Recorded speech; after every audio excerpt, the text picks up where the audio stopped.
ice. Man up from Mars, he tripping, I put that on guard. I got the digits, but I am not calling. Wizard at night, this be that forum. I'm shooting stack with that. Sunshine after that. Shooting stack with that. Sunshine after that. So yeah, you know, I had a conversation with her, but it's like the signals is always crossed. I mean, like, I say yes, cause she asked me to say yes. And then she's like, I didn't want you to say yes. I wanted you to understood that a yes was required to answer the question. I was like, what?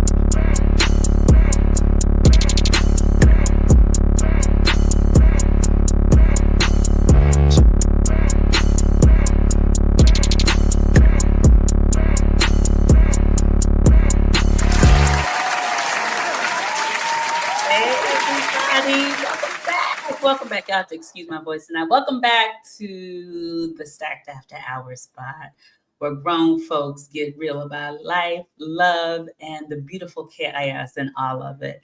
I'm your host, Natalie Cosby, and tonight it is a family affair, y'all.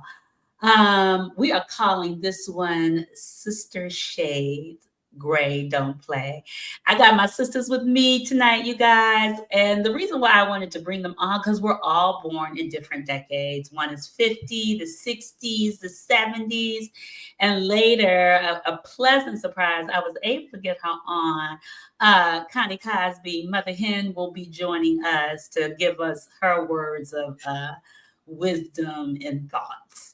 So as we always say, get those cocktails together, take a seat. We want to hear your questions in the chat, comments, and here at SI, we keep it lit and enlightening. Let's go.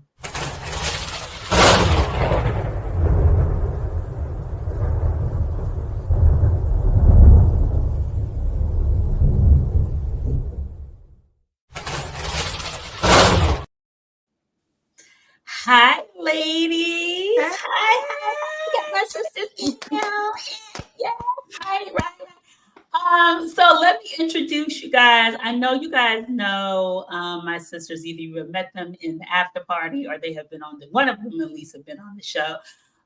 Starting with all the way to my right, my oldest sister, my seasoned sister, who was born in the 50s. God damn, girl, you look good. Who is always married, honey. She knows she probably could do a class, a book, or whatever. Janice Lynn Cosby Adams. Thank you. Welcome to the show. Thank you. Glad to be here. Hey, next we have our middle sister. She is, I'm going to call her like the savant. Like she's just very thoughtful and chill. And she always sits in the cut, but she's an artist. She's all kinds of things. She's an attorney. She's all these things, right? But she keeps it real, real chill and low key. Divorced and free. She is free. Like free. Like free. Free. Give us free. Sylvia Louise Cosby used to be Jones. Welcome to the show, girl. I'm sorry. She still has it on there. She still is Jones. The government is still Jones, but she will always be a Cosby. And then, of course, myself, the girl with 0 rings and always in a long-term relationship, your host, moi. So, ladies, I appreciate you being on the show tonight because I wasn't really sure. I was like, I want y'all on the show because I feel like our family has so many layers and flavors. We come from a big family, a loud family, a very highly opinionated family, as we will see tonight. But one of the things we always talk about is like politics, relationships, weight, womanhood, now that we're older and, you know, looking good, feeling good, all those things. But I really wanted to get y'all in because I feel like y'all have a plethora of knowledge and just life experiences about love and life and your journeys as grown-ass women. So I always wondered, like, you know, over the decades, I feel like I've always had conversations with each one of you guys individually about how y'all feel it. What's the one thing that you wish you would have learned earlier in life about love or men? Mm-hmm. Well, I'll go first. Go ahead, Jan. So first of all, let me say, Natalie, thank you for having us on. It's about damn time, okay? Oh, okay. Well, damn. Okay. I'm just teasing. No, you're not. You're not. But it's well, okay. I'm not. I'm really you're not. right. But anyway, but I do want to congratulate you, though, Natalie, because this show has been wonderful, and I'm so proud of you. As your older sister, I'm really, really proud of the show and everything that you've accomplished. So, cheers, salutes to you. You know, with my zero water. I mean, love you, girl. This is wonderful, and Sylvia and I just honored to be on here with you. It's really special. So I would say the one thing that I've learned, that if I could go back to my younger self, is not to not fall in love, but to spend all of my time with, or give all of my time, or even marry someone that I fell in love with. I don't think that I really needed to get married. I think I moved a little bit. I think that I really moved a little bit too fast in my early days when I was younger. So when I was much younger, I think that I just moved too fast. And I think a lot of times you end up loving, people who love you at a younger age, and you don't really know yourself. There's not enough time to get to know yourself. So if I was looking at my younger self when I was, in my 30s, I think that I just made a lot of mistakes in my relationships. And, I should have taken a little bit more time to get to know myself and to get to know the person. Okay. All right. That's fair. That's fair. I have a follow-up question, but I want Sylvia to answer before I follow up to Jan. Go ahead, Sylvia. Good evening, everyone. And thank you, Natalie, for doing this show. I think I'm the one that probably has come kicking and screaming, because you have. You are right. I don't know about savant, but I am the kind of to myself, very quiet. I will sit in one of your after parties and say nothing and just listen. And, that's probably not fair, but that's who I am. So I'm kind of the opposite from Janice, in the sense that I didn't get married until I was, I think I was 30, 31, maybe.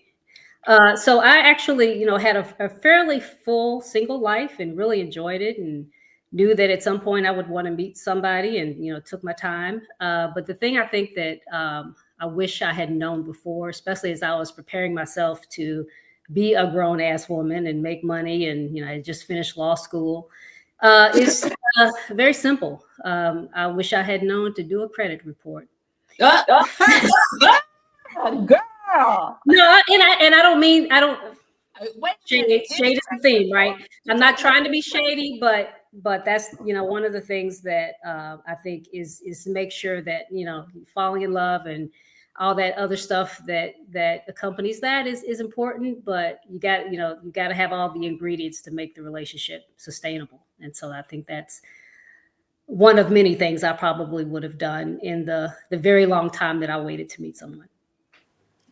I always wonder, like, in our younger, I feel like there's so, like, growing up, marriage is so important in our family. Like, it is something that it's like, you better do it, right? And like I said, I'm the girl with 0 rings, clearly. But I think because I just saw everybody, like, get married, and seeing, especially women in our immediate family, get divorced, I was just like, just chill a little bit. But I realized, like, also, I think for me, what I wish I would have known about myself is really just say what I want. Mm-hmm. Like, I think I was so scared to, like, say what I wanted, that I was going to lose them. And they probably would have left anyway, or they would have stayed and just tried to do what, show up for me in a way I needed to show up. I feel like I'm learning that now. But I feel like that's always something that Black women were just like, just pick me, instead of saying what I want.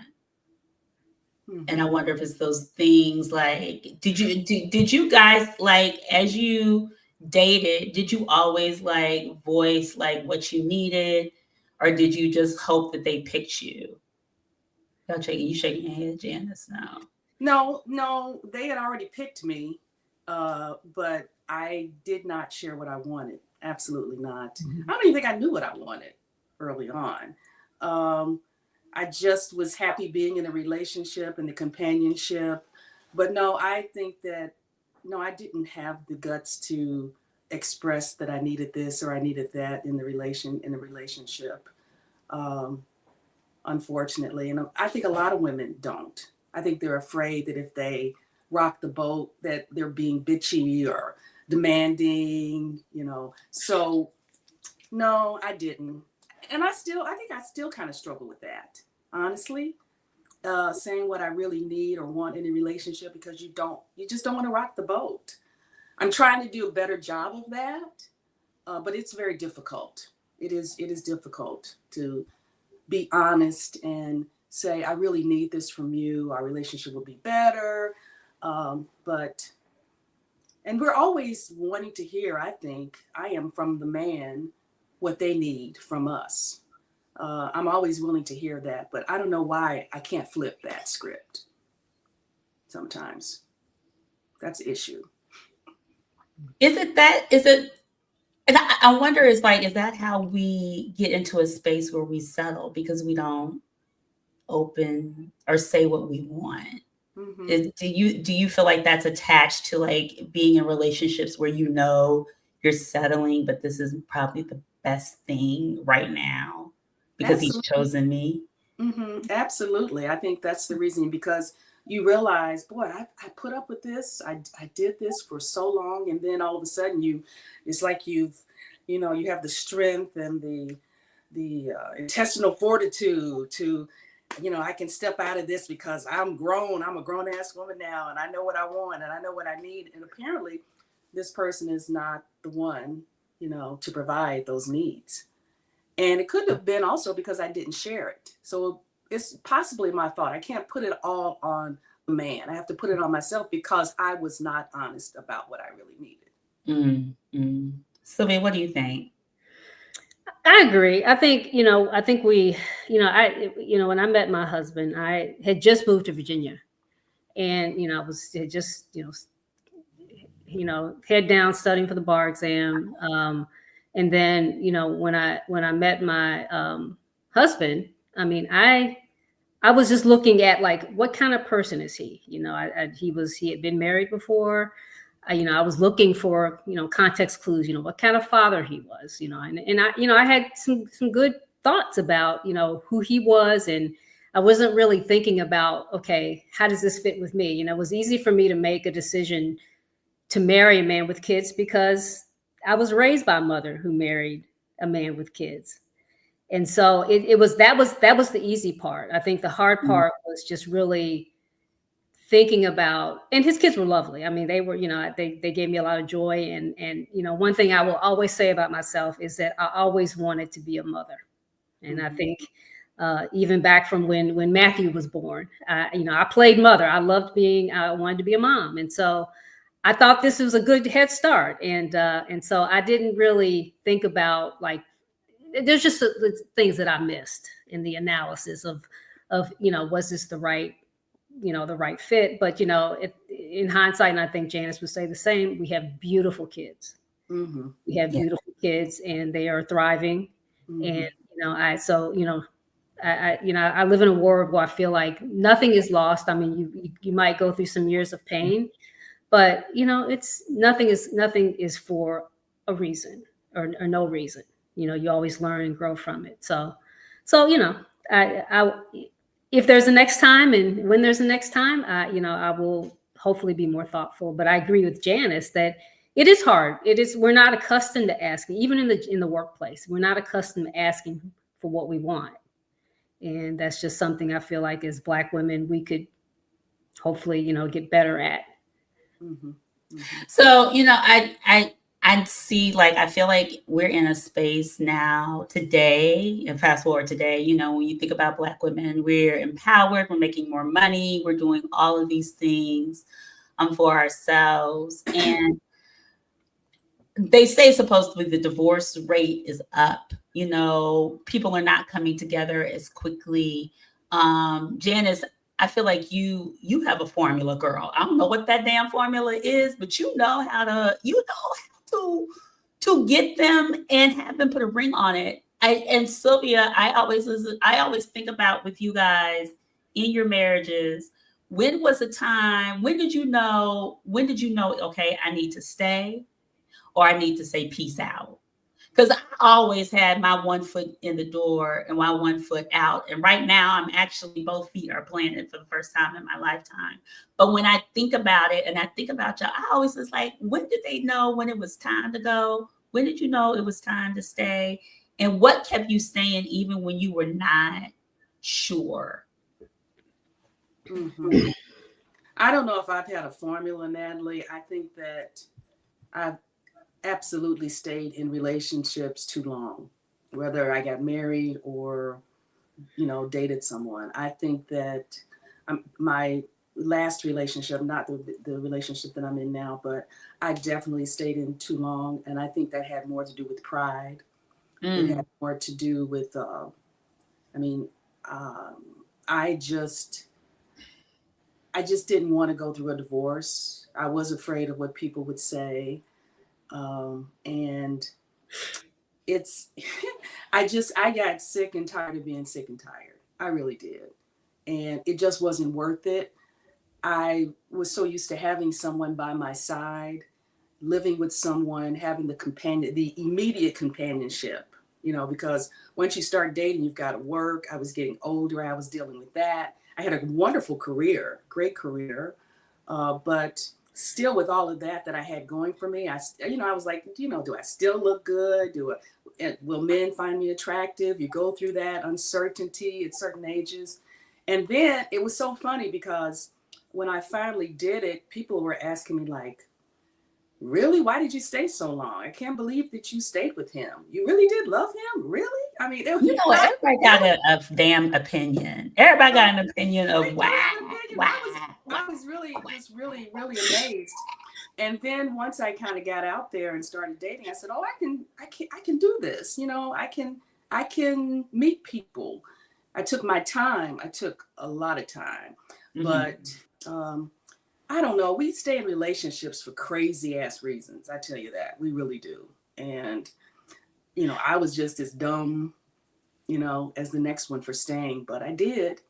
And, I do have some regrets, but I'm not looking back, but I just stayed too long. Yeah. What is your measure at this point that like this is good? Like for you, I'm not even just for you where you are in the relationship and it's like, okay. Mm-hmm. Even in the rough times, but what are the things? Right. So my relationship with my husband, Dean, all relationships have their ups and downs, but I will say that I feel like for the first time in my life, and this is crazy, this is even crazy for me to say at my age, I feel like I'm in a really grown-ass mature relationship. And I've never really felt that way, where it's a real man and woman, Adam and Eve type of relationship. You mean like more traditional in a way? A little more traditional, where I had a career. I think a lot of people were with me because someone told me I was dating. They said, well, you're a socialite, you're out there in the community and you have this wonderful job. But for the first time, it was like the dean, he wanted to be with me because I was a woman, because I was feminine and I was soft, and I had all those traits that he liked in a woman. And it was more of a loving, romantic pursuit that I had never felt before. I was a little tingly when I was around him. I didn't feel that way, and I was very attracted to him. He was very attracted to me, and I think we still feel that way about each other. So it was a grown-ass, mature relationship, and he pursued me, which was, I felt like I was really dating. As my brother Kevin used to always say, Jan, you had to wait till you were 30-something, 40-something to really date. And it's true. It's true. I really felt for the first time that, this was a man, who just treated me very well. And so it was fun. I had a lot of fun with him. It was easy. It was easy. It wasn't tension, and he was very sharing. And I'll never forget when we were dating one time, and he had a SUV, and he picked me up at my house one day and said, "Hey, I got us a car. I got us a car." I just thought that was he upgraded. That's so cute. Sweet. He upgraded for you, girl. He upgraded. Because he upgraded in the girl. Now, hey, there you go. He upgraded in the girl. Yeah. Right. So I don't have a formula, but I think people think you have a formula. No, I don't have. I'm just saying. Formula. I don't have a formula. Okay, there's no formula. Okay. No. Okay. No. Yeah, we call Sylvia. Yes, Yeah. What Sylvia, do you feel? I mean, what? What? Yeah. What's the question, dear? No, I just for you. I know you stayed, and when did you know it was time for you to go? For you. Well, I think Janice said something important. Pride is one thing, because you don't want to be a failure. But I think from what I recall, there was pressure, and I think you talking about from us. From who? From you? I feel pressure. I did feel a little pressure because I think y'all saw what I was going through, and I think in a loving way. I think that's what I'm saying. I was like, girl, don't be putting that divorce on us. I'm not. Look, wait. Lord bless the mister who comes between me and my sister. All right. Okay. All right. But I think, to me, it was a little difficult because we didn't fight. I mean, I'm kind of for a lawyer, and I can turn it on and turn it off, but I'm somewhat conflict averse. And so, when it comes to asking for things, that was probably my time to ask for things. And I did ask for things at some point, but it was just too late. And even if the things were done, I think I kind of was done. But I think that the biggest trigger for me was making sure that the kids were at a place where, that it was, it was sustainable for them. But, I learned very quickly that there's never a place when it's good for the children to learn that the relationship is going to fail. But I think the biggest part for me, though, was that, I had college coming on the horizon, and I was very, very nervous about what support I was going to get and what I needed to do in order to get that. And quite frankly, part of it was, selling the house that I thought that, was just, if I'm going to be the main breadwinner, then I get to call the shots on where we will live. And so somebody will call you an independent woman. Well, I'm a boss lady. With the boss, that's what I was called, the boss lady. Not too romantic, but so I think we had a good friendship, and I just had some major concerns, and I know in the back of my mind, Janice and I lost a mother to cancer, and I think a lot of that has plagued me my whole life, is maintaining a level of zen and that it was all out of whack. And so I was like, if I'm going to do this, if I'm going to just jump in and get into parent loans and, trying to get my kids to go, through school, then I'm going to have to do this on my own. And so I just had to make some really hard, it's like, it almost feels like cutting somebody from the team almost. And it was very quick, and it was very abrupt. And my family, who loves me, played a big role in me making that big girl decision. I love that. Sylvia, I always ask you, because I know, how long have you been out of your marriage? How long have you been technically? I was thinking about that. I have been married a third of my life, and I know, Damn. so 20 years. I mean, wow. So you can do the math. I'm not gonna Yeah. Tell my age, I'm in the 60s. But you are, yes. Yeah. Yeah. So, so that's a pretty good chunk of time. So is at this point, would marriage is you still the boss lady. SGA is like that. Is marriage still the goal, or is peace the prize for you, Sylvia? I think two things can be true at once at the same time. I'm not going to say marriage is not the goal. I think the older I get, I'm not sure about the utility in it. Let's see, there's a lot of money, and he's going to give it to me, but I don't even think money like that. But you only marrying well moving forward. Well, I'm not marrying unwell. Girl, how about that? For that shit. Yeah. So, what was the other part of your question? I said, or is peace the prize? Oh, and peace is totally the prize. Mm-hmm. I mean, I am so at peace. You mentioned I'm an artist. I don't want to mislead folks. I do not draw. I'm a cellist. I stay very active with a community orchestra here.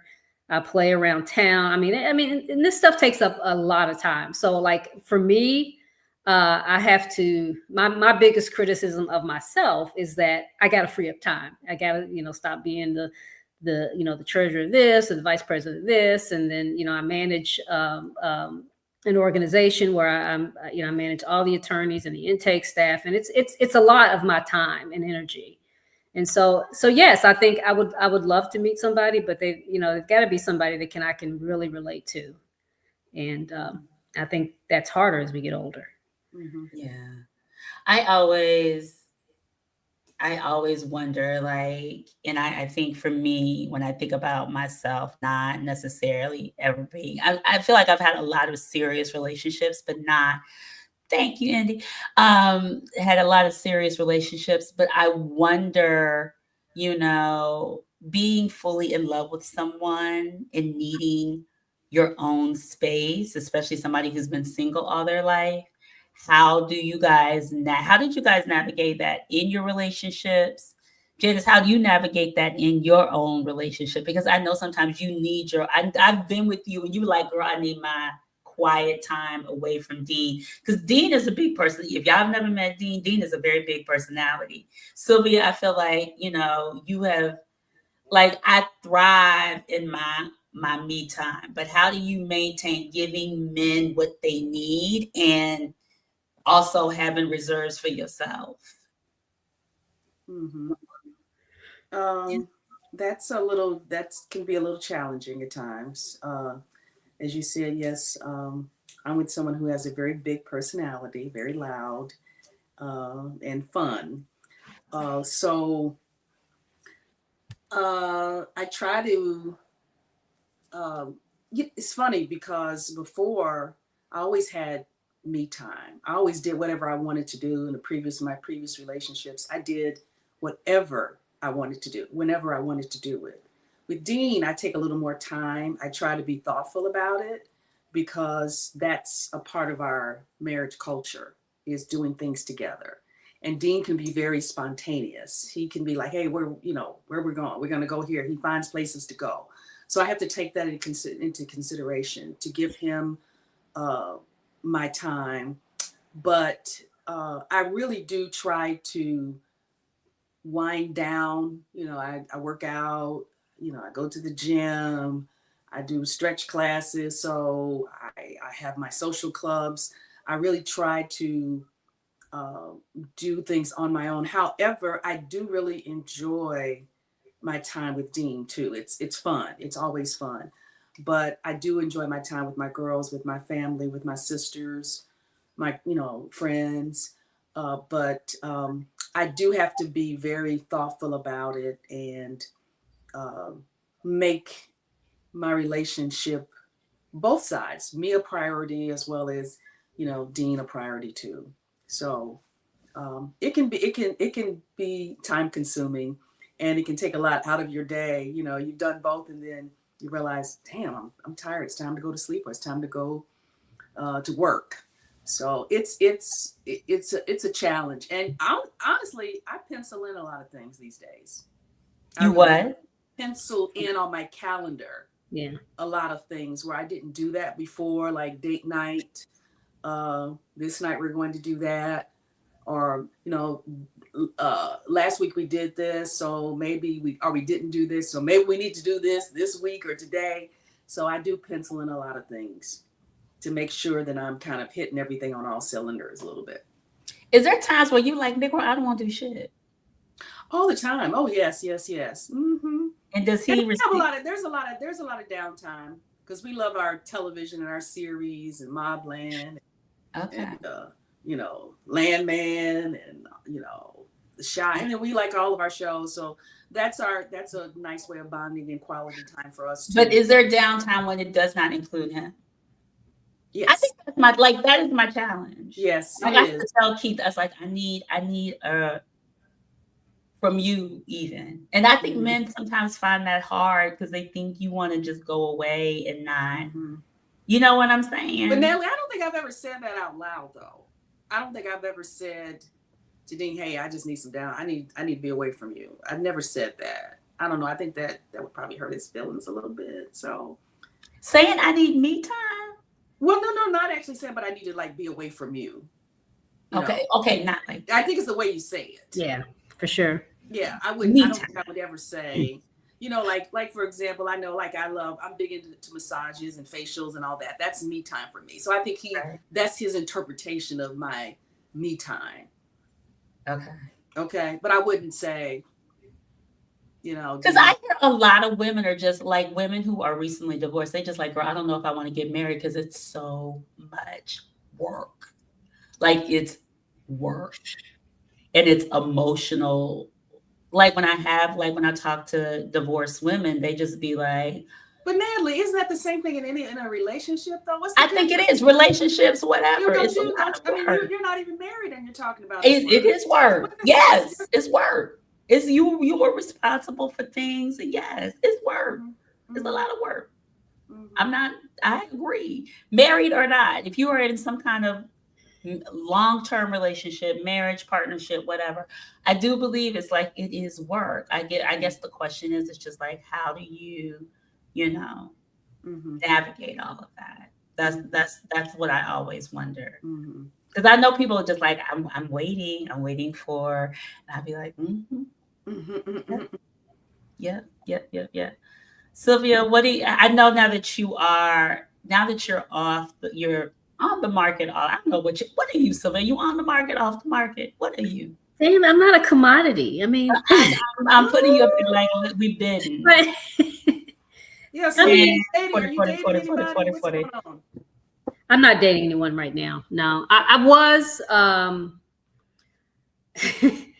I think when you were giving us some thoughtful questions, I think one of the things about like having your own space and then having coming together with someone else. And actually, I met a guy at it was when I first moved to this particular house.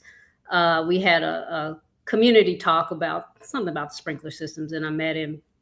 Not too many of us in this neighborhood, and so we were talking, and so we actually dated for about a year.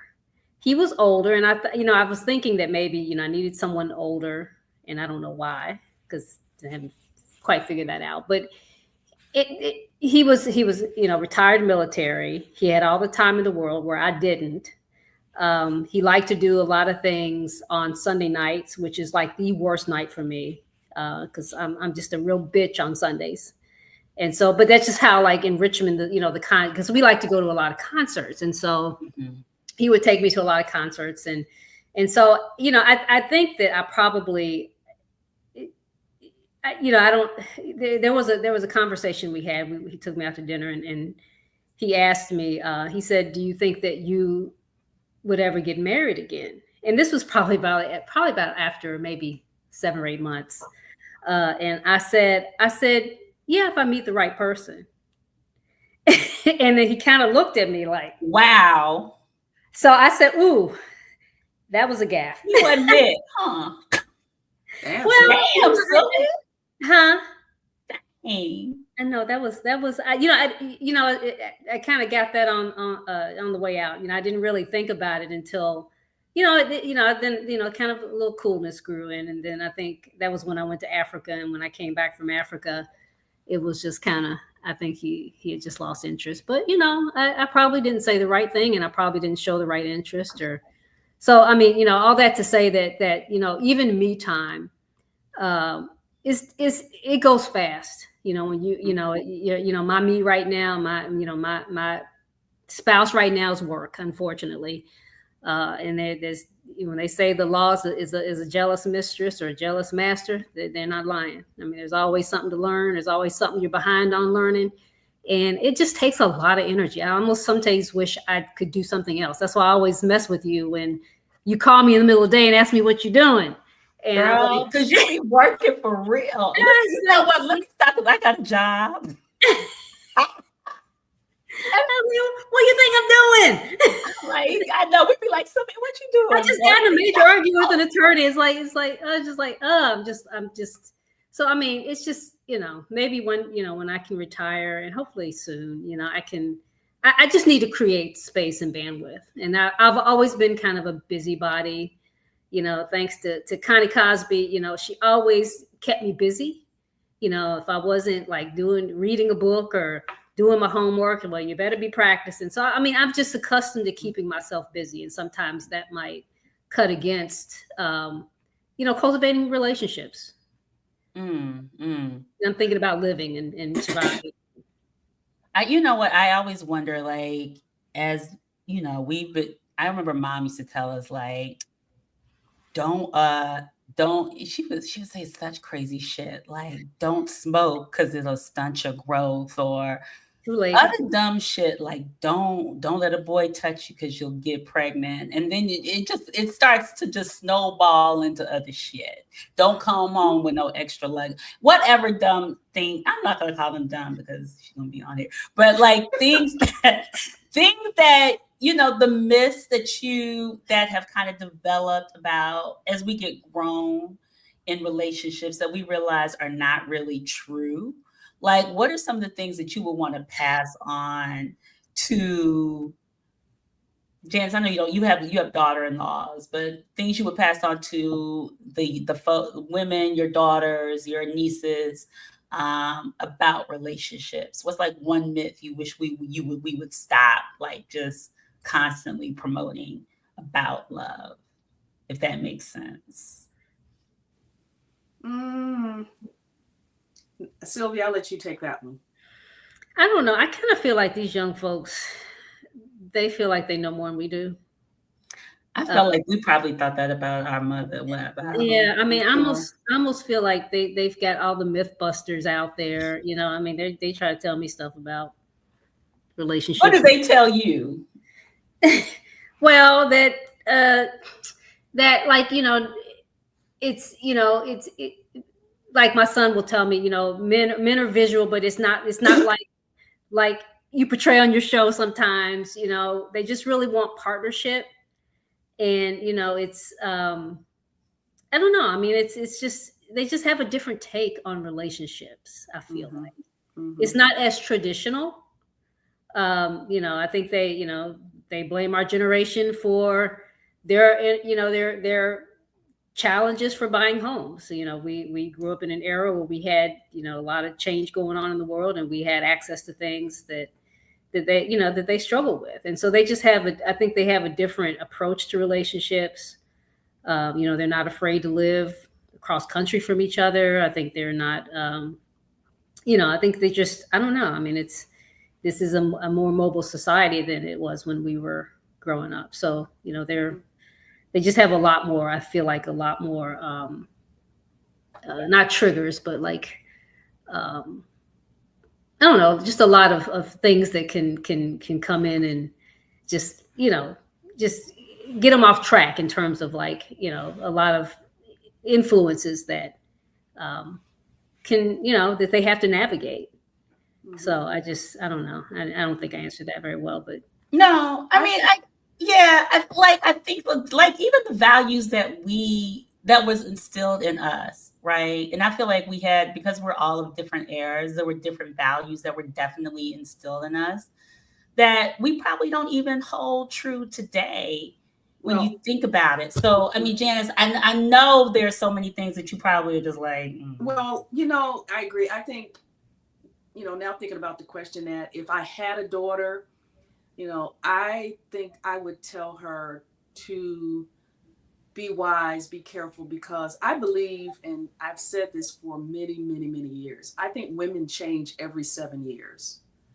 And I think our needs change. We mature, we figure out who we are. And what I needed at 35 is not what I may need at 42.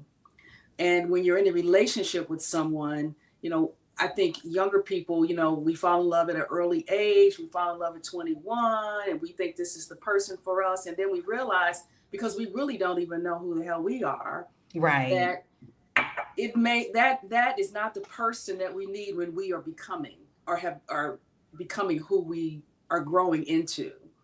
And this magnificent, mature, fantastic woman.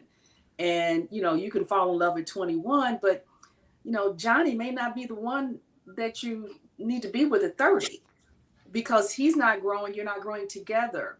And I think that's how we get into a rut, and we stay because we're used to it. It's convenient, and we're not willing to challenge ourselves. So I think we have to be careful, because we are going to change. I think we need to anticipate that we are going to grow. And because we are, and we're all going to change. So that would be my advice.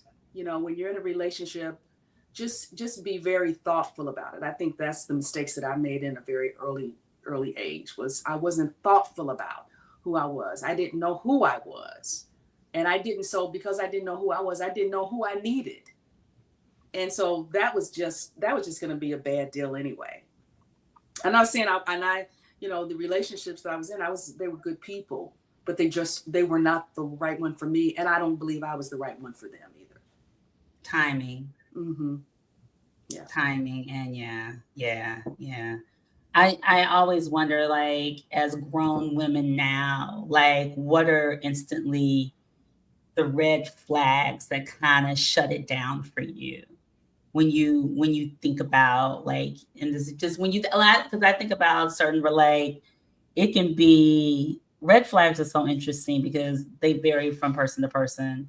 I think about just my own red flags is just like when men are constantly just still talking about their previous relationships, or just bad mouthing women in general. It can be basic things. It could also be chewing with your mouth open. Like, it ranges from whatever. But I always wonder, like, what are those red flags for you in those, when you were just like, at this age, I ain't doing that shit. Right. Well, the one thing that, my red flags, fortunately, I've never had the issue with,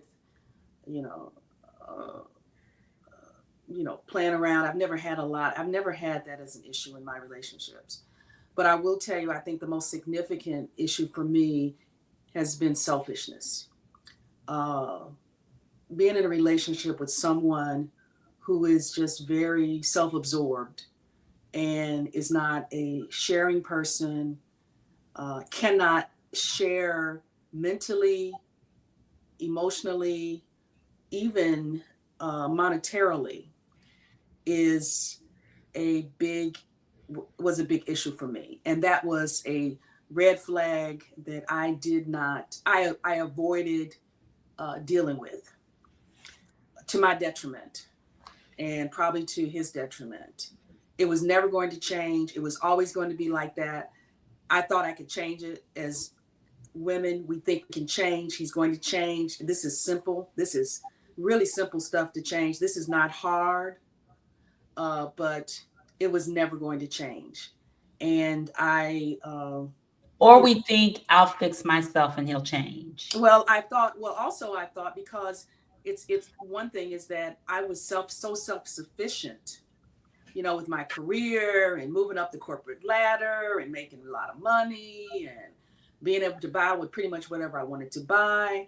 you know, that's gratification for a little while, but you know, you really want someone to uh, come along for the ride with you and to share in that and to be giving and to contribute.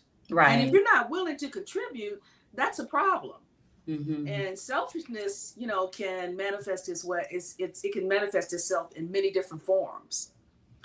And you know, to me, that's just the epitome of selfishness. And I don't see that as love. So I think that I did a lot of things for myself to appease that need in me. And that wasn't, again, I can't put it on the gentleman. I can't put it on him. I have to put it on me because I allowed it and I put up with it. So I just think one of that big red flag for me, and usually we talk about, you know, he messed around on me or he did this. Those weren't my red flag was really just being kind of mean spirited and selfish because, you know, you've got this, you can do this. And I probably did. I was the boss lady, you know. And so Jan, can't hear Nat. You might cut out, Nat. You hit something.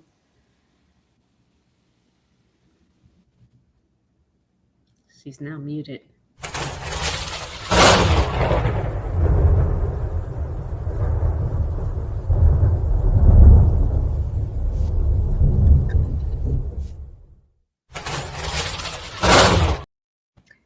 Sorry, this is from my lovely godson / nephew, the mic. So it got to work.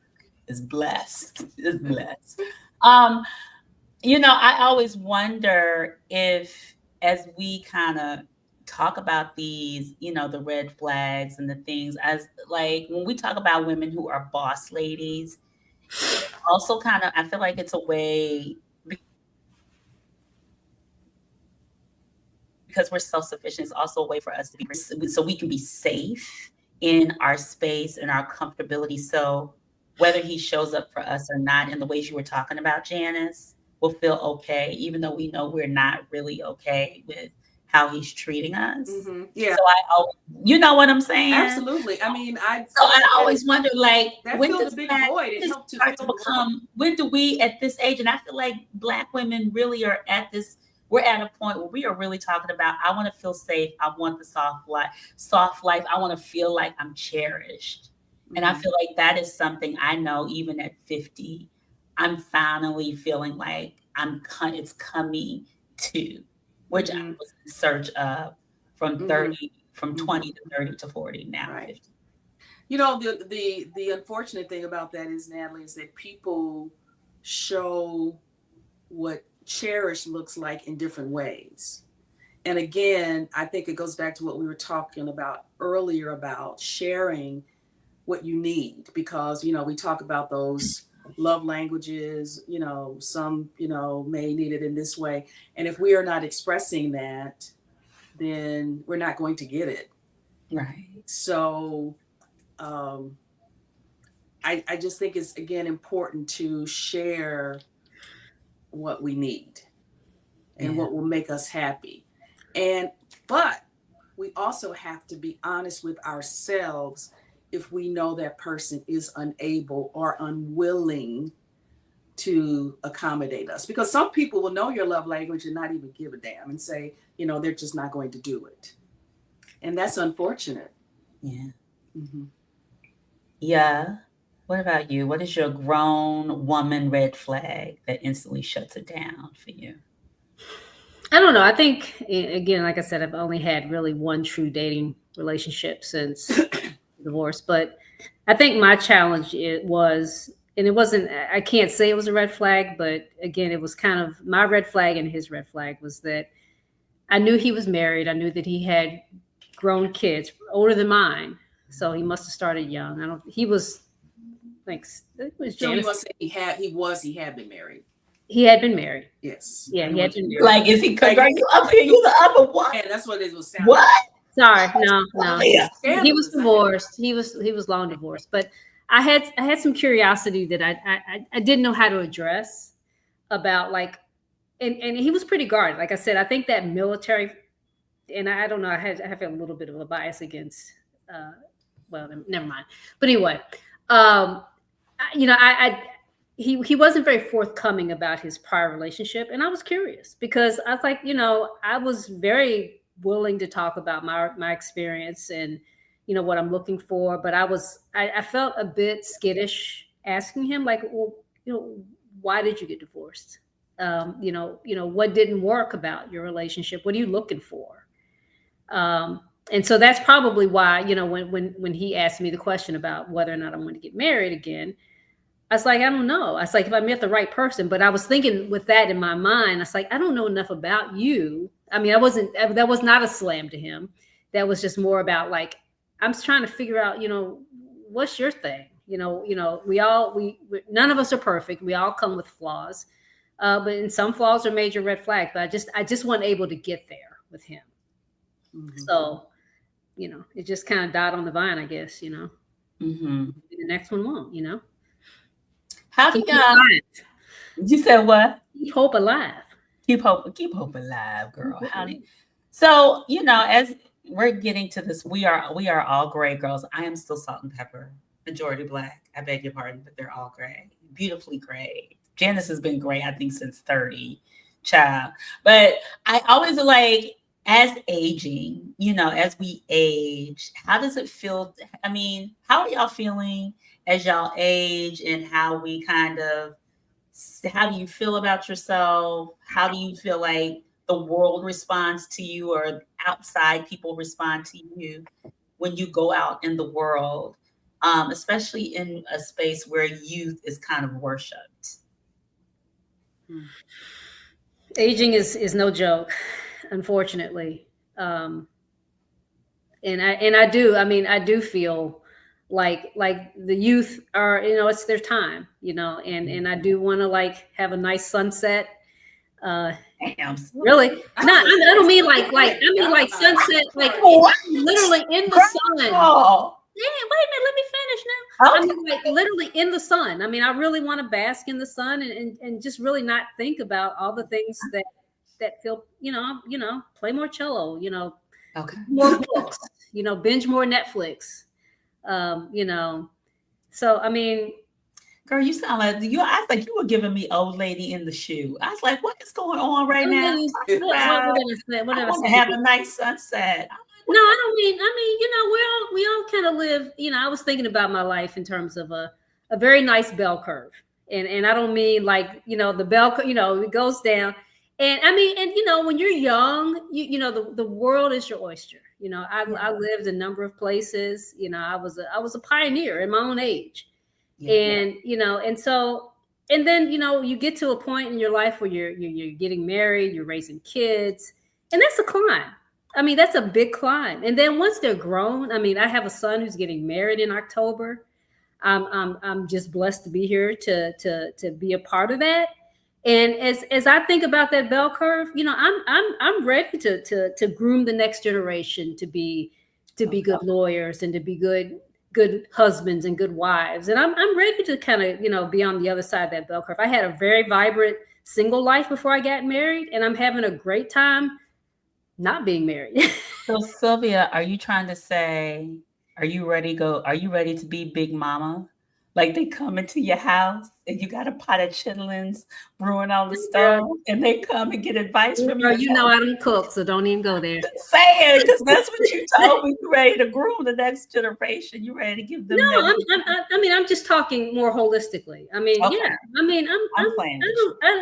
mean, I'm just saying that aging is a thing. I mean, these young kids, I mean, thank God for damn chat GPT, because I mean, these kids are pumping out stuff faster. Yeah. You know, I was in the job market for a moment after I, you know, left the Attorney General's office. And I mean, the reality is that you are competing against a new generation of folks that do things differently, faster. They don't, you know, I mean, it's a thing. I mean, you know, I remember being on the other side of that thinking, oh, there's no real ageism, but damn it, there is. There really is. And it's a reality for us. And, we have to be more creative in our relationships and in, if we want to continue to make more money in our lives or, increase our entire retirement accounts or whatever we're trying to do. I mean, it's a hustle. It is. Mhm. It's a hustle. Jan, what about you? How is aging going for you? So I think I'm aging well. Girl, you're a unicorn. I don't see it as maybe as Sylvia sees it. It hasn't been that difficult for me because I've truly embraced aging. I think I'm kind of a cooler person the older I've gotten. And, I think I like myself more. And I feel great. I think I take better care of myself. I think I take better care of myself mentally. And I still, even when I go out, I still want to get dressed up. I still want to look cute. I still want to, put a little makeup on and put my heels on and put on a sexy dress and go out with my husband. I still feel vibrant. And even though I'm older, I still get some attention. And I think my husband likes that I still get attention. And, I want to go out with a bang. Do you like the attention you get? I appreciate it. I really do. Okay. I do it. Of course I like it. I do appreciate it. I don't wallow in it. Oh, I know. I always wonder because you get a lot of attention. Like can I ask a question? Clarify, Janice. Why do you think our thoughts are different? Because I just want to make sure I communicated the right thing. Because I too want to go out with a bang. Well, I think I did. I had a problem with the bell curve analogy. I think that's just like I kind of want to be like on a trajectory still up. I'm still on that. I'm not coming down. She is. So let me say this. I give Janice. This is how Janice is like Thelma and Louise driving off the damn cliff. Like, bitch, we going out. Everybody gonna remember how we went out. Sylvia, you're just like you're Buddha. Right. You just like going, you like going, right. You really, I didn't hear what you said. I'm what? What'd you say, Janice?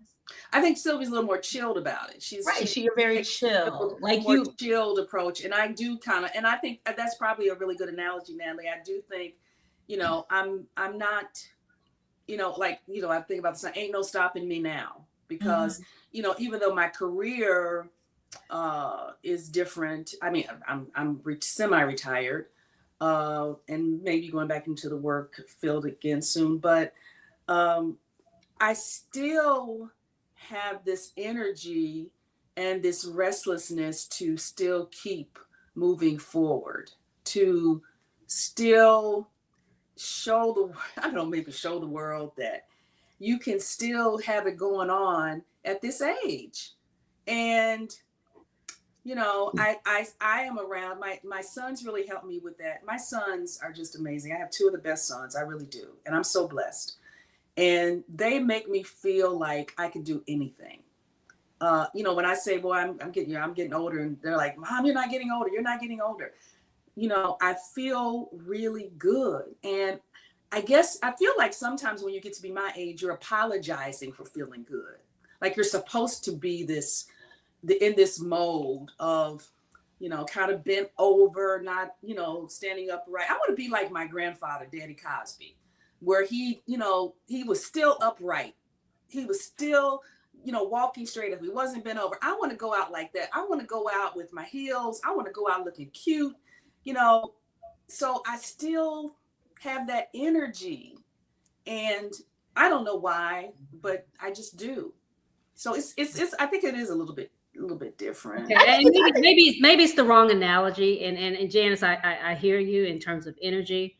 I think I can match your energy. In terms of like wanting to go out with a bang. I'm still at 60. I still amaze the kids on the basketball court with my kids. Oh, I know. My son every Saturday. I mean, I'm still very, very, very active, and I plan to be. We play ping pong.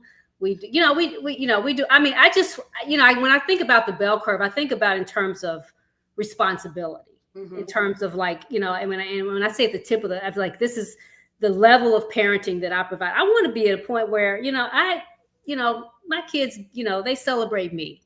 They're going to be, and I just want to be at a nice plateau where I can do what I want to do, and, start to travel more. I'm going to Paris in the fall. And so I am hell bent on going out with a bang for as long as I can do it. I mean, I'm not a heels person. I don't have to be cute all the time. I'm cute because I'm cute. That's right. I mean, but I'm cute because people tell me that I'm cute. But you are cute all the time. So I mean, I may not, and that's the really cool dichotomy with Jan and I, is that we're very different. We're very different from each other, but we're so similar in so many ways. Our foundations are very similar. We just execute differently. Our values are all the same. They're the same. Yeah. We just execute differently. And I think we've had different cool. Absolutely. Yeah.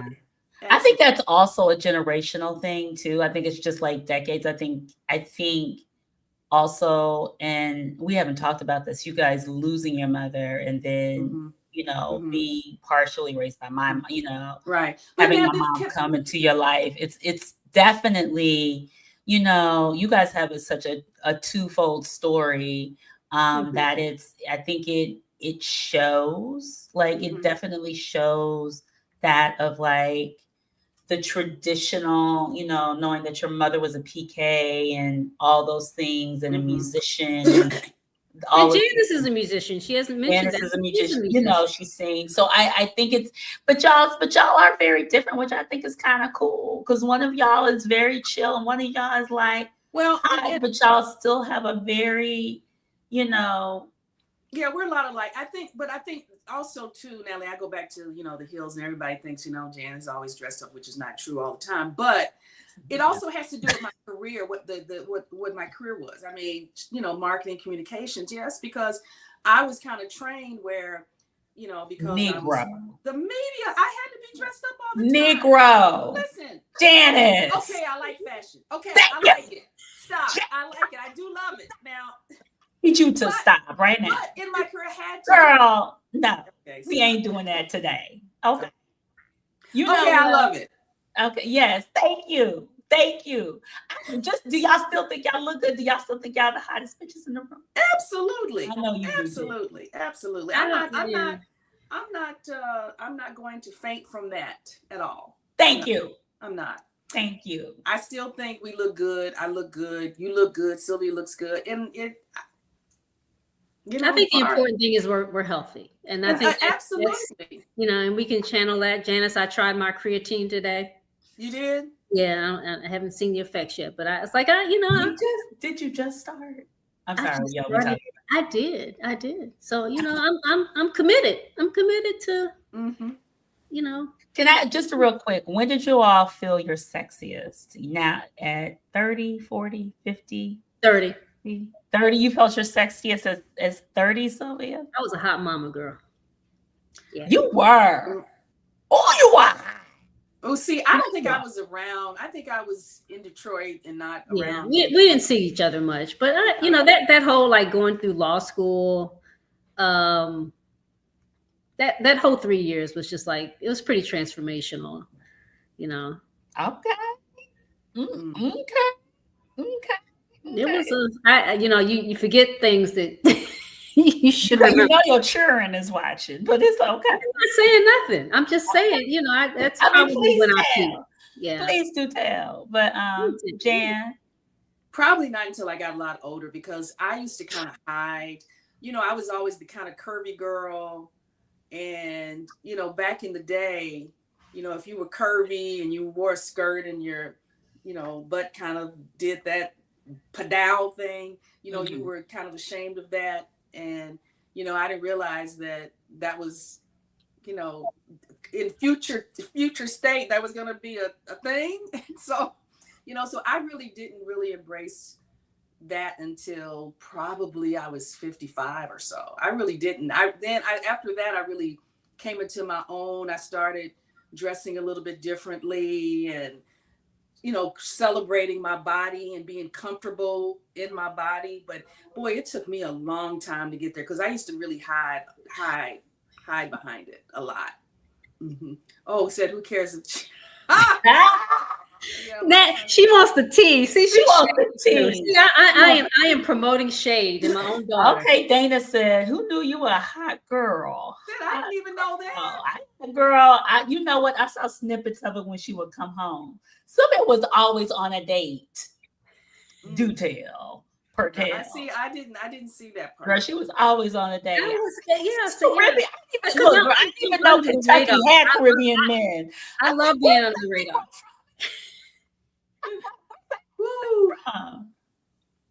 I remember there was one person, speaking of Connie Cosby, that I was dating. It's gonna be a good segue. He was a football player for U of L, and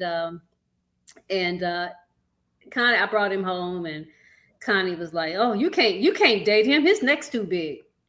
Your kid, I brought home a football player too. She was. Your kids gonna have big necks. She was like, "Your children gonna be as big." You know what? Let's go and bring her in. Your children gonna be as big as that damn door. I was like, "Well, damn."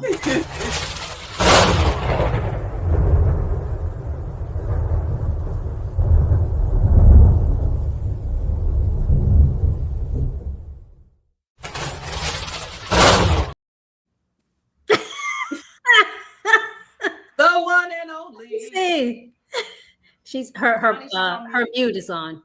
Take it off. Okay. Okay, Mom. Hey, Connie Cosby. Yeah. Hey. Hi. This is Mama Connie Cosby, Mom, whatever. Why is it we always call Connie Cosby by her two names? I don't know. Connie Cosby. It's iconic. It's iconic. It is iconic. Or CC. Or CC. Mom, what did you think about? I know you were listening.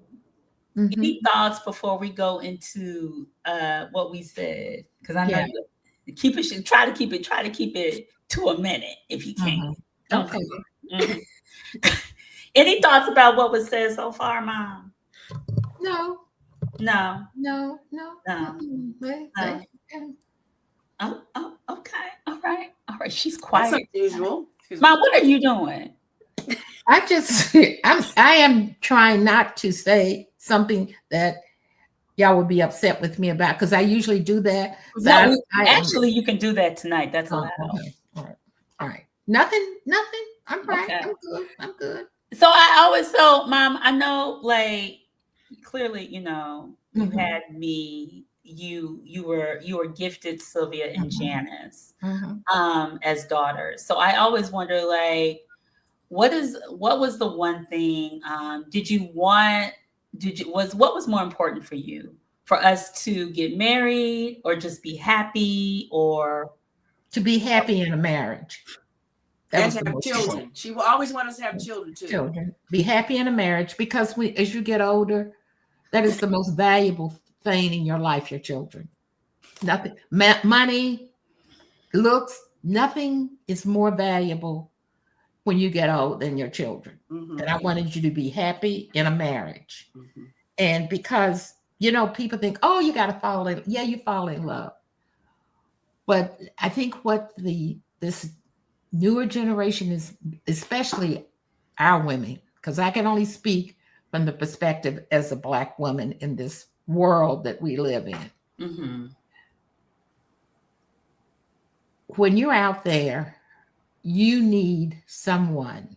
If you're going to marry, you need someone and you're going to have children with, that will value you and love you. You must love yourself first, and you must treat yourself good first. But you will get an inner feeling if you don't think he really loves you. And you need to listen to that inner feeling before stepping out there and making the mistake. What kind of mistake are you talking about? The mistake of leaving him, or the mistake of what? Of marrying him. Or marrying him. Or giving him your life. And as women, we're willing to sacrifice ourselves because we think that's what we're supposed to do as women. Mm-hmm. And that's not it.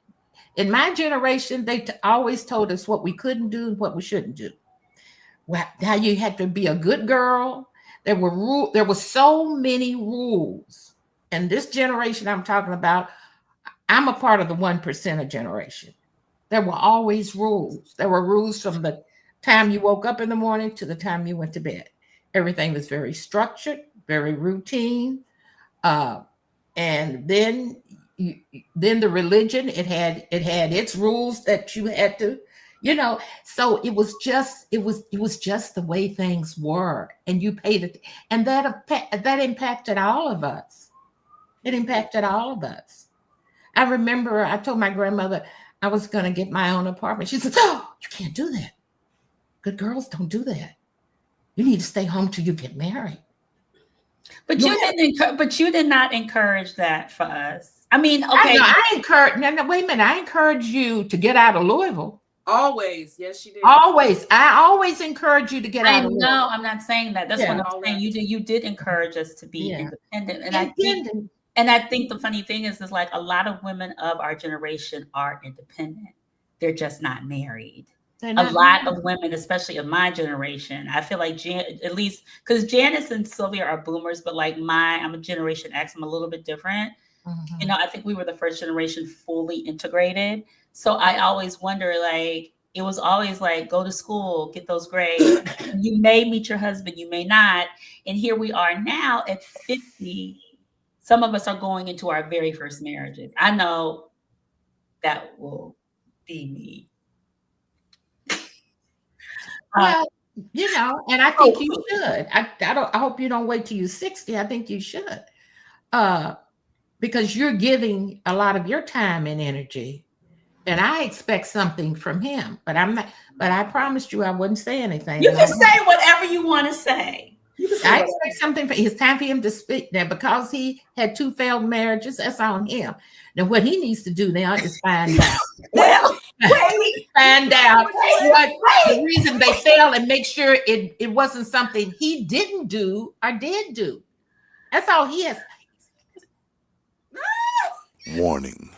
The opinions expressed in this program are those of the presenter in their current state of mind, which they have the right to change at any given moment. The iRant Network and the members of the Ranters Union are not responsible for any claims made. All opinions and train of thoughts are welcomed here and protected by the First Amendment and the Ranters Union. Well, I don't take any of this shit. I love Keith, and I think he'll be perfect for you, but I just want things to move quicker. And I do. And if he came, I would tell him that I want things to move quicker, because I would like to see you married and happy. And I think this is the happiest that you've ever been. I'm with Connie. I second everything that she said. And I'm sorry. And the other thing about us as Black people, we don't explain marriage in the right way. We said, oh, you get in love, you be married, you build a life. It's insurance. Because when that Negro gets hit by a truck, you do not have to go get a lawyer to get his benefits or to get his Social Security or to get whatever you have if you have children. That is your insurance policy. We're legally married, so I'm entitled to his stuff. And I have had young girls come to me with 2 or 3 babies by some guy, ain't trying to get married because their grandmammy and their mama have told them they don't need to get married. But if you're gonna keep procreating, if you're gonna keep having children, you need to marry the man so that those children can be insured. So that if something happens, that you don't have to go and fight the government to get their Social Security. And what I'm saying is, and I told him, if you're going to stay with him, his family likes you. You said he has a job. He loves you. He treats you well. What's the point? I said, because, wait a minute. I said, because he could die tomorrow. What would you do? And she sat there Guess what? They go out 2 days later. They have a near fatal accident. And she said, Miss Cosby, when you said that, when that happened, first thing I thought, what the hell am I going to do if he's killed? I mean, it's about taking care of yourself. So Connie, that you need the best. Connie, yes. Let me ask you a question. So how long do you think that someone like Natalie should wait? I don't think she should wait another year. She's been with him 2 years. Third is the charm. Get on it. No. No, she's been with him longer than 2 years. Oh, well, then you need to do it tomorrow. You've been with him 3 years. You need to do it tomorrow. What's the point? It's like milking the cow and never buying the cow. I mean, really. Natalie, you asked for it. You on mute. And who's this? Who is this Negro saying? So you're a hum. So it's a business. Yes, it is a business to a way, because when you're dealing with the business, you are serious as a heart attack. You're going to make sure you do everything right to keep that business afloat. It is a business. I agree. It is a business. There is a business aspect to it. I mean, it's a contract. It is a business. I don't disagree. It's a contract. I mean, it is. Oh, it is a business. Yes. All that apple pie shit, that's for rich people who have lots of money. They can hop from one continent to another, marry one man to another, but or even one rich woman. folks But marry for working class people, it is a business because it's sustainable. And I'm going to tell you, every child that I have ever come in contact, including my own, they all want their mother and father to love each other. Am I right, Sylvia? They want them together. You're right. They want them together. It's just the way it is. So, but Mom, how do you? So I always wonder, like, how do we? Because when we always talk about the Black family, when we had the Cosby debates, how do you rectify like this? Thank you, Dana. Investment and return. There you go. Go on. When you start to, oh my God, when you start to have these, when the marriage starts to fall apart, marriage is really like, how do you deal with that? Because I feel like Black love is sometimes there's a lot you have to deal with it. It puts you in a place you don't want to be. But you know what? You wake up one morning and you want to send him a thank you note, and her too. Wow. You do. Why do you want to send him a thank you note? Because you realize I'm good. I'm happy. I have what I want. I can do what I want. I remember when I put the shutters up in here, I was still working. And Steve Randalls, he would come in and talk to me every day. And he said, well, what's going on now? This is my AP. And I said, I just... Assistant principal. She's in education. I said, I'm going to have some shutters put up. Well, shutters are very costly. Even at Home Depot, it's costly. He said, well, why are you doing it? And I looked at him. I said, because I can. Because I don't have anybody at home telling me we can't spend that money. You don't need to be wasting money that way, because that's what it would have been. You can't do it. We're not doing it. Hell, I put a red phone in the basement. The phone was down there for 3 months. Lakin goes down in the basement because he had no need to go down there because it wasn't finished. The only thing down was the washing machine. So I'm the only one went in down. I got tired of running up and down the steps. Natalie wasn't even 2 yet. And I would have to take both of the kids downstairs with me when I washed. Then I would have to bring them up. So if the phone rang, I would have to go upstairs. And I thought, I'm not going to do this. So back then, the telephone company would put another line without charging you. And I put a red phone down there. He comes upstairs. When we get that phone down there? I said, well, you didn't talk to me about that. I said, you weren't washing clothes. Ooh. You had no need to run up and down the steps. I'm the one washing clothes. I shouldn't have to talk to you about something that's going to help me do what I have to do. I mean, all right, Dana. Lord, I cannot right now. Ooh. I mean, Mom, okay. Well, that's the one reason it didn't work, because if it was in here, it was going to come out here. So but I think that happens with a lot of. I mean, I think you are the architect of what we call the independent of say what you want, say what's on your mind, Black woman. Like you've always been that way. So That's the way I was raised. right. But I think It that really was. always, but that doesn't always, as they say, create peace in marriage. No, it doesn't, especially if the man is of another thought process. He wasn't a bad man, but he felt that everything a woman wants to do should come through him because he was truly the head of the house. That was the way he was raised. I understand that now. But I wasn't raised that way because I had a working mother. My mother worked every day. So did my dad. They contribute equal. They put their money together in one savings. And my father didn't care as long as whatever my mother wanted to do in the house, he didn't care. He just didn't care. She do. He came home one day and said, I don't know what house I'm in because I leave one day, the room is green. I come back next day, the room is blue. Because she may decide I'm gonna paint my room blue. So I didn't see that asking for permission. Now my friends explained it to me. They said, because your mother was ahead of times. She had her own money. And when you have your own money, you can be more independent. But most of the mothers were stay-at-home mothers. So again, I get that. So I guess this is a question for everybody. Right. Like, how do we? Because that's not. I think that may be the challenge now with men with relationships and making relationships work. Like, how do we merge the need to turn off our energy, or not turn it off, but transform it into like we have these independent thinking women. How do we take that, bring it into the household so we can still feel, excuse me, safe, secure, and try to have these success, have our relationships have some sense of health and happiness and contentment. I'm sorry.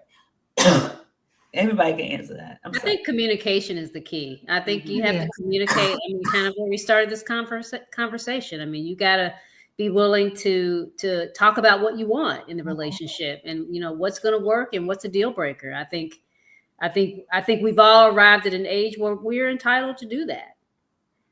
Same with you, Natalie. I mean, you are entitled to say, "Hey, I want to get married." I cannot say I want to get married, and I want to do it. I can't say that in this family. I don't want to get married. No, but you can say, "Hey, I've made my best effort to move this along, and it's got to happen by such and such date. We are ready to roll. We're gonna meet you on an island somewhere. We're gonna do this thing." Mm-hmm. I think it's communication and collaboration. I agree. Collaboration is really, really important. Working together and talking it out and figuring out, okay, what's the game plan? What's it going to look like for us in 2 years, 6 months, or whatever? And you've got to collaborate together, work together. Mom, I asked them this earlier. What's the one thing you feel like you would do differently in your latter years if you wanted to get in a relationship? Like, what did you learn about yourself? I learned about myself, and I didn't know this until I was at work one day, and Ed Calvert, he would always come in. All the men at work loved me. Of course they did. I know. And I don't know, they weren't trying to go with me, but I think I was like I don't know what it was, but like when Steve Reynolds retired, he said, "Connie, what I miss the most is coming in and having conversations with you every morning." It was the funniest, it was the strength. But Ed Calvert came in and he told me, he said, "Poor Lakin." Our father. He just shook his head. He said, "Woo, you got to be really strong to deal with you." So it must be something that I am not aware of that is off-putting in a relationship. And I don't know what that is. So that's the reason I ain't trying to marry nobody else, because really Only reason I want to marry somebody else so that they could go get my license tags for me. They could call the workman when the hot water tank, and I wouldn't have to deal with that. And they would be here and take all bids, because when contractors come in and if they think you're a single woman, they try to overprice you. Connie. He could come, and only thing I want him to do is come and have coffee with me in the morning, and we can discuss the news and the world thing. And I'm not cooking any dinners. I'm not washing any clothes. I'm not picking up no dirty underwear. I'm not willing to do that anymore. Connie, hold up. But don't you think, though, that I don't think it's because you're off-putting. I really don't. I think but don't you think that you and Daddy were you all were just too different? Because yeah. So I don't think I think you're putting too much on your personality, because I think that I totally understand why a man would want to come in and have coffee with you, because you're very interesting, you're funny, you're engaging, you're very knowledgeable. You are just you draw people into you. So I can understand that. So I wouldn't say that you're off-putting. I don't think that you would be off-putting in a relationship. Matter of fact, I think that even if you were in a relationship right now, I think that it would be so great for you. And I think that a man would just have so much fun with you, because that's your personality. Well, if I can find somebody to go whitewater rafting with me, I might marry him. But that's gonna be a white man. Listen. First time, it's like you said, you're gonna get a white family. You're almost there. The first time I met Kim's father, the first thing he said, I heard you want to go white. He said, I'll go with you. And I thought, well, damn, I finally got somebody to go. Well, then he jumps up and dies. I said, all the men that want to be with me died. I don't know what the hell it is, but I like to do things. And that's the other thing that men tend, as they get older, not to want to do things. They don't want to do anything. And I'm 82, but I don't feel 82. I know I'm 82. I don't have any aches and pains in the morning. I go up the steps a little bit slower. I guess that's telling me I'm 82. But really, I would like to jump out of a plane like George Bush. Oh my God. But as big as I am, ain't nobody gonna let me strap on them. It's too much weight going down. Oh my God. Somebody said you need to go younger. Dana said you need to go younger. Mm-hmm. Natalie, I don't know. I could if he didn't look a whole lot younger. Yeah, I could. He didn't look a whole lot younger. But I want fun. I want adventure. I just want to live. I'm so glad that I'm still alive. I know my name. I don't have dementia like my mom. And I test myself every morning. I make myself play all this wordscape games, create new words, because I don't want to lose this. I really don't, So, Mom, my final question to you, because we do have to kind of. I see you say, what do I want my legacy to be? Yes. My legacy to you is always be honest with yourself. If you can be honest with yourself and where you are in the scheme of things, if you can be honest, you won't make half of the mistakes that you can make as you go through life. If you can be honest, and we have a way of talking ourselves into something that it really isn't, just because that's not the way we want it to be. And it's no crime in admitting this is the pits. I don't want to go down this path. I'm not going to do it. It doesn't make you a lesser person. It really doesn't. But it gives you peace. And peace is important at this stage in life. Peace is important at any stage in life. But as you get older, it's really important that you can find peace, because if you find peace, you can find happiness. Mm-hmm. But if you're in constant turmoil and struggle with somebody all the time, you can't be happy. You really can't. I have a question for Janice and Sylvia, because like I said, you are their inherited mother. For you guys, what is one thing you inherited from Connie Cosby that shaped? Can they say it out loud? Yes, they can. I need for you to mind your business. Lord have mercy. That shaped your view of love, good or bad. It can be good or bad. I want y'all to be honest. Mm-hmm. So I've been with Connie since I was 12, 13, Connie. Well, you went ahead and turned 13, yeah. Yeah, I was 12. And wow, I mean, that's a long time. I mean, so Connie has shaped everything that I am in my life, pretty much. My career, my education. I said, but around love. Oh, around love. Oh, hell. View of love. No, that's probably the wrong adjective to use, you know. Well, regarding love, I have to think about that a second.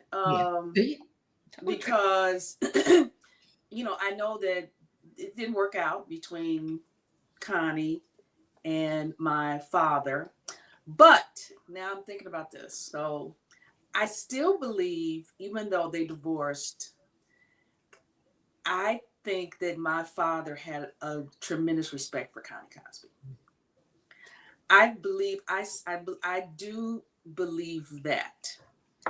And I think that Connie Cosby, and it's just me speaking, always loved Daddy.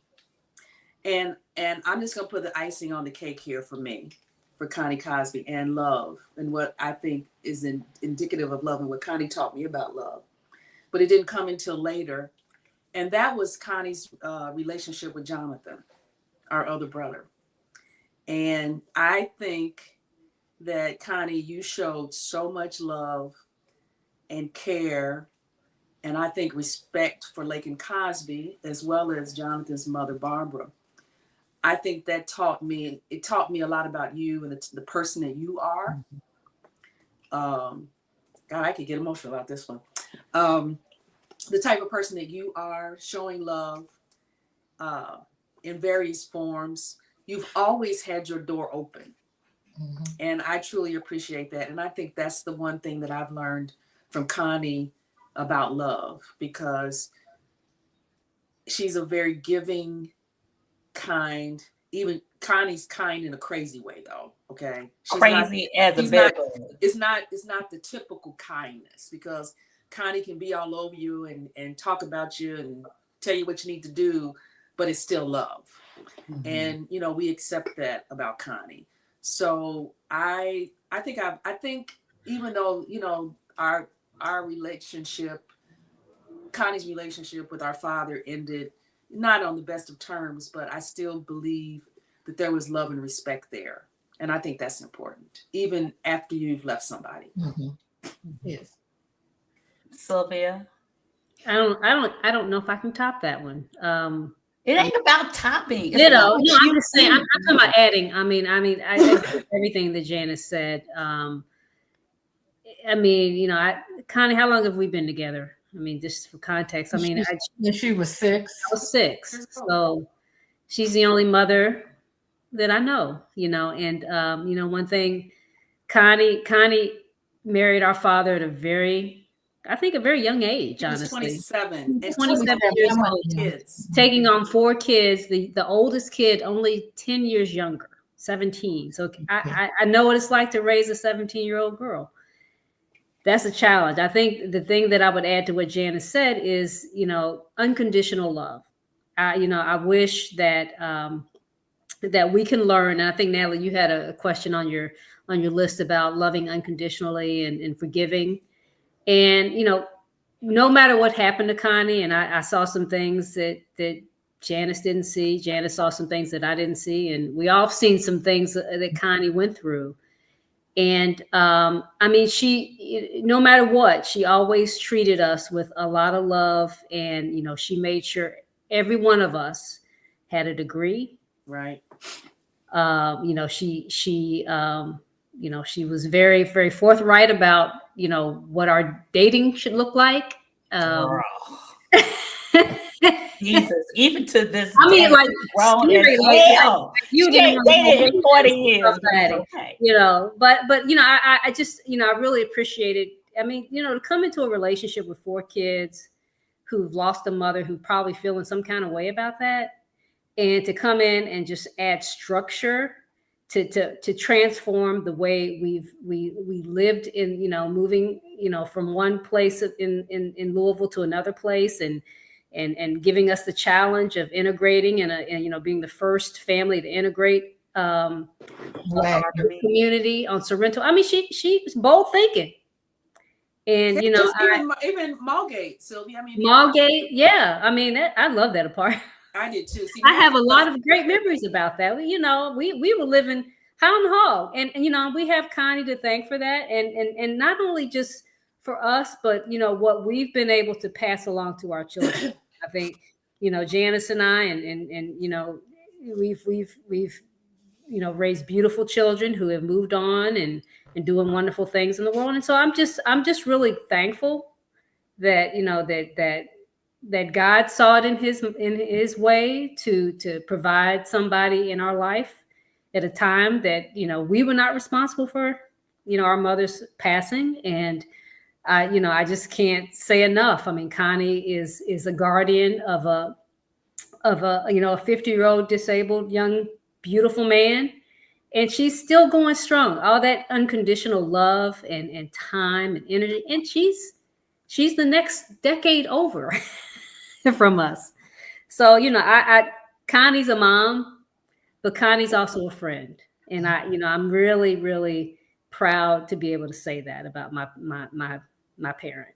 So y'all forgive me for making you take swimming lessons. No, we can all Black folks need to know how to swim. That's all I can say. All swim. Yeah, Black folks need to know how to. And do y'all forgive me for sending you to camp? No, and I won camp. See, Camp Flamingo. I went to Camp Flamingo. I won Camper of the Year. Right. See, that was a great experience.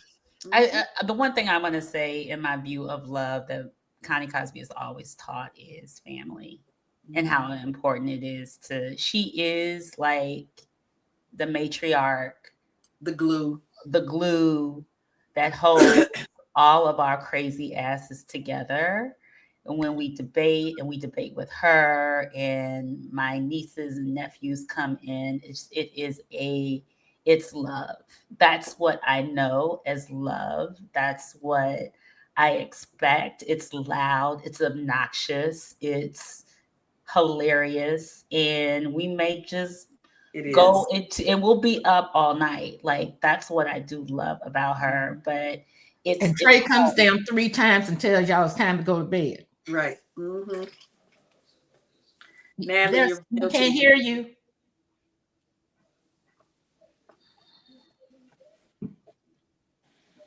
Is it her microphone? Yeah, it probably times out. It's still. Yeah. You can't hear you. No, I was gonna say, but for me, I think the one thing that she reminds me of things that I should be doing that I'm always resistant to, but even though she may tell us, we hear her. And sometimes, most of the times, I ain't gonna say, I'll say 75% of the time she may be right. 99 9/10. That's all right. But I love this. I love y'all. I want to do a real quick. I know we got to go because we're over time. I told Janice and Sylvia this was going to be an hour. I showed it, but here we are, 30. We got started late. 4 minutes. Part of this, you can. So truth or trash. Y'all can. This is real quick. Truth or trash. If he wanted to, he would. Thinking about your partner. If he wanted to, he would. Truth or trash?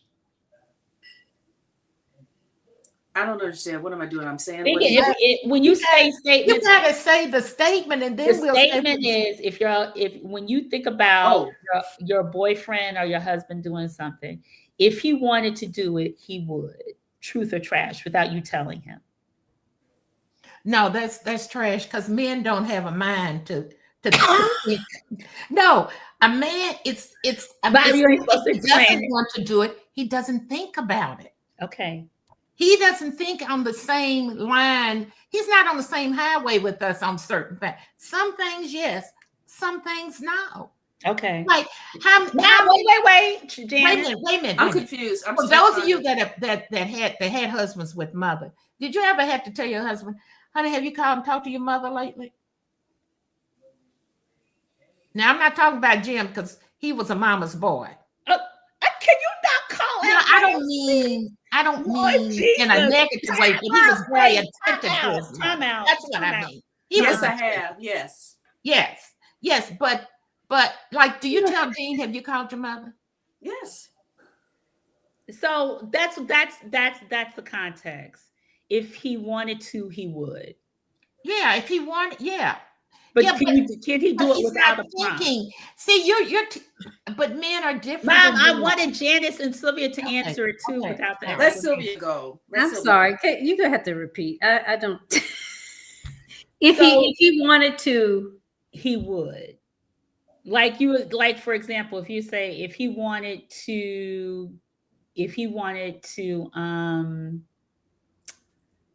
buy me, if he wanted to upgrade my ring, he would. Truth or trash? well, if I have to go on my past relationship, trash. Okay. Truth. Okay. All right. Black women are expected to be strong even when we are breaking. Truth or trash? Absolute truth. Truth. Yes, truth. Being alone or being lonely are two different things. Truth or trash? True. Truth. Okay. Some people are meant to be chapters, but not the whole book. Absolutely truth. True. Okay. Some are just supposed to be the table of contents. I'm telling you. The introduction. Well, the appendix, right? Yeah, the appendix. Lord the have thank you mercy. page? All right. And there we have it. Chapters of truth, Humble Prince. Chapters truth. All right, y'all. Any last thoughts, final thoughts before we go? Any other thoughts y'all want to share before we go? No. This has been fun. It's been fun. It's been fun. Thank you for the opportunity. I was angsting over this moment because I won't tell you what I told someone this felt like, but it's been fun. Pulling teeth, Nat, Sylvia? Well, it probably a little bit more invasive, but that works. Thank you, Cosby women. Thank you. you. All right. Thank you. Right. If you guys have sisters, if you have siblings, if you have your mom still living, call them, say you love them. If y'all are estranged, please reach out. Family is everything. Chosen family, whoever they are. I think it's just to make sure that you have some sort of family. And as we age as women, there's no manual. There's no lessons. It's just literally just making sure that you feel good, you have someone to talk to, and you have a community. Right. Come to the after party, y'all. Thank you, everybody. Thanks, everybody, for watching. Thank you, Natalie. Bye-bye. Love you all. Love you. All right, y'all.